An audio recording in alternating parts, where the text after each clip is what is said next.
So I had worked around the northeast of Melbourne for a few years before I came over to work for Kids First, and I had interacted with them in different capacities in my previous role, and I really loved the work they did around trauma-informed practice and particularly the relational pedagogy. That really resonated with me. So when an opportunity came up to be able to work in the education field where all of my experience was and get to work with my passion of trauma-informed practice and relational pedagogy and share that with other educators, it was just, something I could not turn down.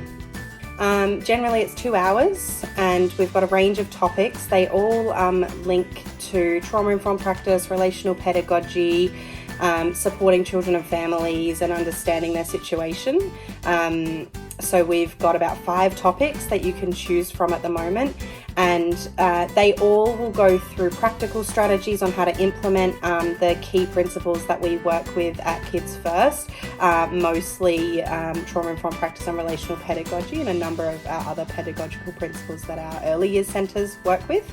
And we spend our time going through some slides for each of those and talking about the theory behind the why, what do we do, but why do we do that? And they're really tailored to each organisation. So it's not a cookie cutter approach, although we will bring presentations and slides to every organisation that we run sessions for. We will make that flexible. We'll answer questions and we can talk about case studies for that particular organisation to make it really practical and applicable to their situation.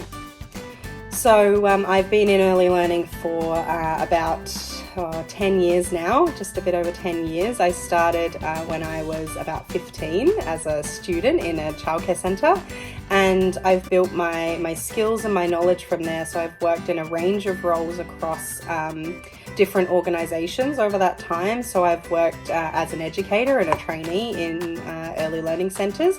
I have worked as a team leader in early learning centres. I've worked in inclusion support across 2 different states. And then my most recent position is here with Kids First, coordinating the school readiness program. Oh goodness, there's so many things. Probably my biggest passion working in this space is getting to share the things that I care about the most and I think are the most important for children when they're engaging in early years settings, and the thing that makes the most difference to their lives, and sharing that with broader audiences. I really loved very much working directly with the children, but I really do enjoy sharing those things that I'm passionate about with so many educators who can then take it to so many more children than I'd ever be able to reach on my own.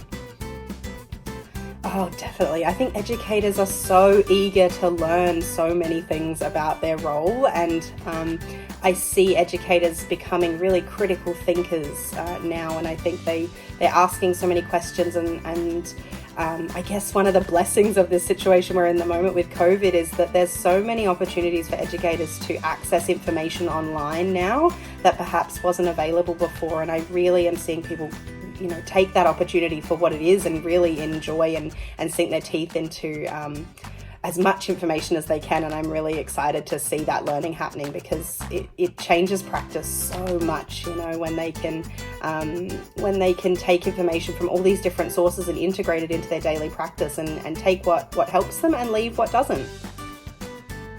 Oh, goodness. Trust your instincts as a parent. You know what's best for your child, and the educators around your child, also want what's best for them too. So work with them.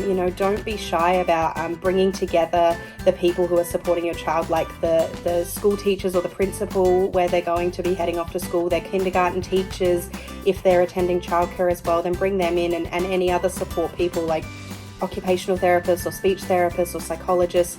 Bring all those people together to help you make a plan for transitioning your child into school, and it's never ever too early to start that process.